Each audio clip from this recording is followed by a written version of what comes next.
For nearly 1 billion years, a colossal scar has rested quietly beneath the center of North America, buried under forests, farmlands, cities, and the cold waters of the Great Lakes. It stretches for roughly 1,200 miles, or nearly 1,900 kilometers, curving from present-day Kansas through Minnesota, beneath Lake Superior, and down toward Michigan. Most people living above it never notice it. Highways cross it. Freight trains roll over it. Entire communities stand directly atop rocks formed during one of the most violent volcanic episodes Earth has ever experienced. Yet instruments buried deep underground are beginning to detect subtle changes that are forcing geologists to look again at a structure many once considered geologically dead. Why are ancient faults beneath the Great Lakes still producing earthquakes after hundreds of millions of years? Why do gravity measurements reveal enormous buried volcanic masses still preserved beneath the continent? Why are sections of the crust in the region behaving differently from the stable cratons surrounding them? And why does a failed volcanic rift that never became an ocean continue to leave fingerprints across modern North America? The Midcontinent Rift system is not a volcano in the conventional sense. No towering cone rises above the plains. No lava fountains illuminate the night sky. Instead, it exists as an immense geological wound hidden beneath layers of younger rock and glacial sediment. But despite its age, the structure remains one of the most unusual and powerful tectonic features ever discovered inside a continental interior. Evidence gathered from seismic imaging, magnetic surveys, earthquake patterns, and ancient lava formations suggests the rift may still be mechanically active in ways scientists are only beginning to understand. Nearly 1,100,000,000 years ago, long before the Atlantic Ocean existed, the center of North America began to tear apart. At that time, the ancient supercontinent Rodinia was assembling. Immense tectonic forces were reorganizing Earth's crust on a planetary scale. Deep beneath what would eventually become the Great Lakes region, heat began rising from the mantle. The crust above it started stretching. As it thinned, giant fractures opened across the continental interior. Those fractures became volcanic conduits. Lava erupted across enormous distances, flooding valleys and lowlands with basaltic rock. The scale was extraordinary. In some regions, volcanic sequences eventually accumulated to thicknesses exceeding 15 miles, or more than 24 kilometers. Vast magma chambers intruded into the crust. Dense volcanic rocks spread outward in multiple eruptive phases. Geological evidence indicates the eruptions may have continued intermittently for nearly 20 million years.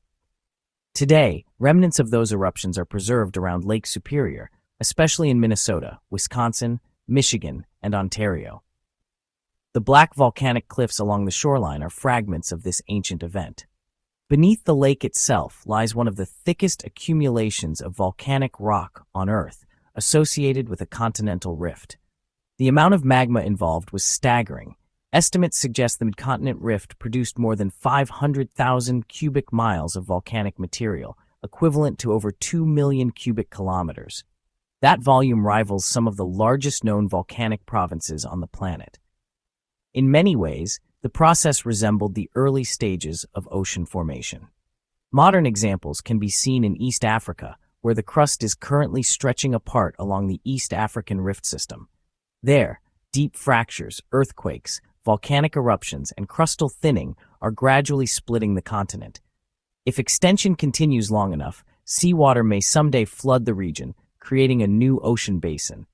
The Midcontinent Rift appears to have been heading in the same direction. The crust beneath central North America was actively pulling apart. Massive fault systems formed. Magma surged upward repeatedly. Large grabens, long depressed crustal blocks bounded by faults, developed across thousands of square miles. The volcanic system grew so extensive that it wrapped in a giant arc shape across the continent. But then something changed. The rift stopped. For reasons still debated, the forces driving extension weakened before continental breakup could fully occur. Instead of becoming a new ocean basin, the fractured crust stabilized. Sediments gradually buried the volcanic terrain. Over hundreds of millions of years, erosion erased most visible traces from the surface. Yet the deeper structure never disappeared. The ancient rift remains embedded inside the North American craton like a fossilized tectonic seam. One reason the Midcontinent Rift attracts so much attention today is because of how clearly it appears in geophysical data. Even though most of the structure is hidden underground, it produces enormous magnetic and gravitational anomalies detectable from aircraft and satellites. The volcanic rocks created during the rifting event contain large amounts of iron and magnesium. These dense minerals generate strong magnetic signatures that outline the rift's curved geometry beneath the continent. Gravity measurements also reveal unusually dense crust beneath the Great Lakes region compared to surrounding areas. In some places, the volcanic pile is so massive that it physically altered the structure of the continental crust. Seismic imaging has shown that portions of the crust beneath Lake Superior are significantly thicker and denser than expected. Ancient magma intrusions remain frozen deep underground. Some extend far into the lower crust, where they continue affecting how seismic waves travel through the region. This matters because old tectonic structures rarely become completely irrelevant. Ancient faults often remain zones of mechanical weakness long after tectonic activity slows. Under changing stress conditions, these structures can reactivate. Even stable continental interiors are not entirely motionless. The North American plate experiences ongoing stress from multiple sources, including ridge push from the Atlantic Ocean, gravitational adjustments from past glaciation, and interactions along distant plate boundaries. The Midcontinent Rift exists within that stress field. Modern earthquake activity across the Great Lakes region demonstrates that the crust is still responding to tectonic forces. Most earthquakes there are relatively small, but their distribution is revealing. Clusters frequently align with ancient rift-related structures and fault zones buried deep beneath the surface. Minnesota, Wisconsin, Michigan, and parts of Ontario have all experienced measurable seismicity linked to old crustal weaknesses. Some earthquakes originate several miles underground, within rocks associated with the ancient rifting episode. Although the region is far from active plate boundaries like California or Japan, it is not tectonically silent. One of the most significant seismic zones connected to the ancient rift lies near western Lake Superior. There, deep crustal structures appear to concentrate stress. Earthquakes in the area are generally modest, often below magnitude 4, but their existence challenges the idea that continental interiors remain permanently inactive after rifting ceases. Geologists studying these events have identified evidence that some faults within the Midcontinent Rift may still be capable of limited reactivation. The crust surrounding the rift behaves differently from adjacent regions because the ancient volcanic material altered its density, temperature history, and mechanical properties. Another factor complicates the picture: glacial rebound. During the last ice age, enormous ice sheets covered much of northern North America. In some areas, the ice reached thicknesses exceeding 2 miles, or more than 3 kilometers. The sheer weight depressed the crust downward into the mantle. When the glaciers melted roughly 10,000 years ago, the crust began slowly rebounding upward. That process continues today. Around the Great Lakes region, the land is still rising in response to the disappearance of the ice sheets. Although the movement is gradual, only fractions of an inch per year or a few millimeters annually, it changes stress conditions within the crust. Ancient faults associated with the Midcontinent Rift may respond to those stress redistributions. Some researchers believe post-glacial rebound contributes to earthquake activity across the region by subtly altering pressure along buried fault systems. The crust essentially continues adjusting to the removal of ice that vanished thousands of years ago. Lake Superior itself provides another clue to the scale of the ancient volcanic system. The lake basin occupies part of the rift structure. Beneath the water lies a deep accumulation of volcanic rock and sediment deposited during and after the rifting event. Seismic surveys conducted beneath the lake reveal tilted volcanic sequences, giant fault blocks, and thick sedimentary layers infilling the failed rift basin. In certain areas, the volcanic rocks are buried beneath more than 5 miles or 8 kilometers of sediment. Copper deposits around Lake Superior also owe their existence to the Midcontinent Rift. Hydrothermal fluids circulated through fractures created during volcanic activity, concentrating metals within the cooling rock. native copper deposits formed on a scale rarely seen elsewhere on Earth. During the 19th century, mining operations extracted enormous quantities of copper from Michigan's Upper Peninsula. Some individual masses weighed hundreds of tons. These deposits became foundational to industrial development in the United States during the rapid expansion of electrical infrastructure. Even today, the mineral wealth associated with the rift continues attracting exploration interest. Yet the deeper geological implications may be even more important than the economic ones. The Midcontinent Rift provides a rare opportunity to study how continents nearly break apart but fail before ocean formation occurs. Most ancient rifts are heavily deformed by later tectonic events, making them difficult to reconstruct. The North American craton, however, remained relatively stable after the rift shut down. As a result, much of the structure survived in remarkable condition beneath younger cover.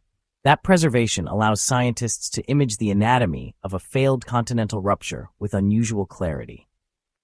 Deep seismic experiments have mapped major fault systems extending through the crust. Magnetic surveys trace lava flows across enormous distances. Drill cores extracted from volcanic formations reveal details about eruption sequences, magma chemistry, and crustal evolution during the rifting process. One especially intriguing discovery involves the asymmetry of the rift. In many regions, volcanic accumulations are far thicker on one side than the other. This suggests the crust did not stretch evenly during rifting. Instead, large detachment faults may have caused certain blocks to subside more dramatically, allowing thicker volcanic sequences to accumulate. Some models indicate magma intrusion itself may have helped drive extension. As molten rock forced its way upward, it weakened and widened fractures within the crust. The rift effectively became a self-feeding tectonic system for a period of time, with extension promoting volcanism and volcanism further promoting extension. The source of the mantle heat driving the process remains debated. One possibility involves a mantle plume, an upwelling of unusually hot rock rising from deep within Earth's mantle. Similar plumes are associated with regions like Hawaii and Iceland today. If a plume initiated beneath the Midcontinent Rift, it could explain the extraordinary magma volumes involved. Another possibility suggests the rifting resulted primarily from plate-scale tectonic stresses associated with Rodinia's assembly. In that interpretation, the mantle melting occurred mainly because crustal stretching reduced pressure within the upper mantle, allowing magma generation without requiring an exceptionally hot plume. Evidence exists supporting aspects of both models. Geochemical analysis of volcanic rocks shows signatures consistent with deep mantle melting. At the same time, tectonic reconstructions indicate large-scale crustal stresses were active across the continent during the same period. Regardless of the precise trigger, the consequences were immense. At its peak, the Midcontinent Rift represented one of the largest volcanic events in Earth's history, occurring within a continental interior.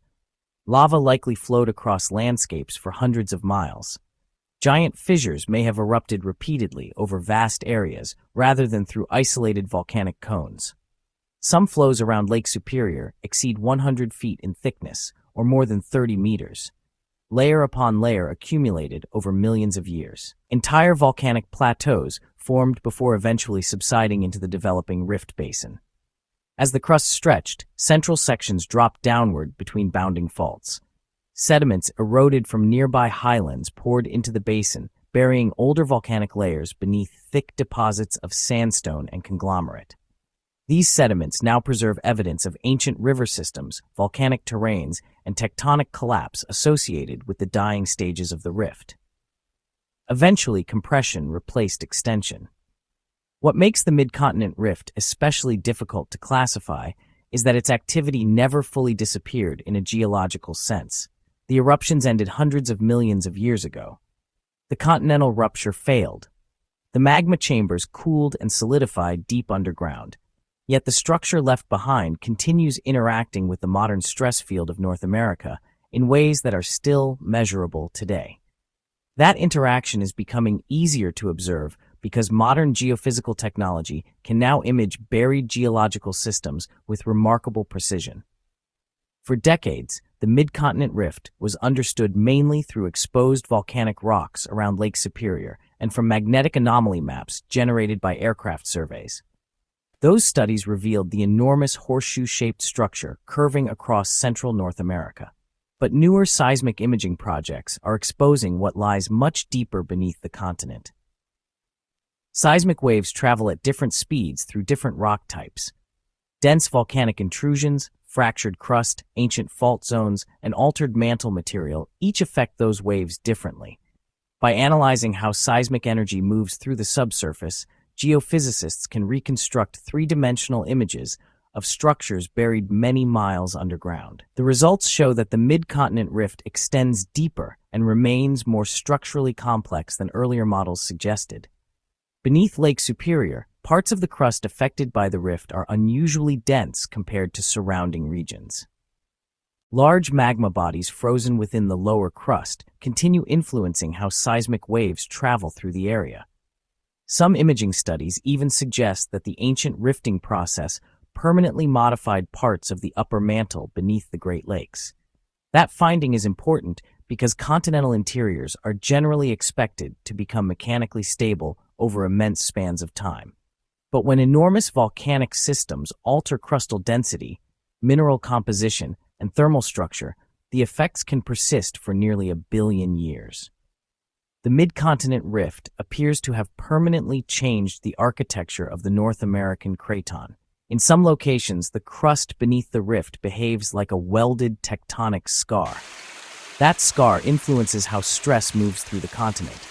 Earthquakes occurring in stable continental regions often appear strange because they happen far from active plate boundaries. Yet many of these intraplate earthquakes occur along ancient fault systems inherited from earlier tectonic episodes. The faults may remain dormant for hundreds of millions of years before subtle stress changes reactivate them. The Great Lakes region fits that pattern. Although seismic activity there is generally modest, earthquakes continue occurring along buried crustal weaknesses associated with the ancient rift. Minnesota, Wisconsin, Michigan, and parts of Ontario have all experienced measurable seismicity linked to old fault systems beneath the region. One of the main reasons involves glacial rebound. During the last ice age, the Laurentide ice sheet covered much of Canada and the northern United States beneath ice masses reaching thicknesses of roughly 2 miles or more than 3 kilometers. The immense weight pushed the crust downward into the mantle. When the glaciers melted roughly 10,000 years ago, the crust began slowly rising again. That rebound is still happening today. Modern satellite measurements confirm that parts of the Great Lakes region continue rising by fractions of an inch annually or several millimeters per year. Although the movement is slow, it changes stress conditions within the crust. Ancient faults associated with the Midcontinent Rift may respond to those pressure changes by generating earthquakes. The crust essentially continues adjusting to the disappearance of glaciers that vanished thousands of years ago. Lake Superior itself provides another reminder of how enormous the ancient volcanic system once was. The lake basin occupies part of the old rift depression created during continental stretching. Later glacial erosion deepened and reshaped the basin, but the original tectonic framework already existed long before the ice ages. Around the shoreline, thick stacks of basalt lava flows preserve evidence of repeated eruptions that occurred nearly 1,100,000,000 years ago. Some flows traveled enormous distances across the ancient landscape before cooling. Between eruptions, rivers deposited sediments that later became sandstone and conglomerate layers now visible along parts of the lake.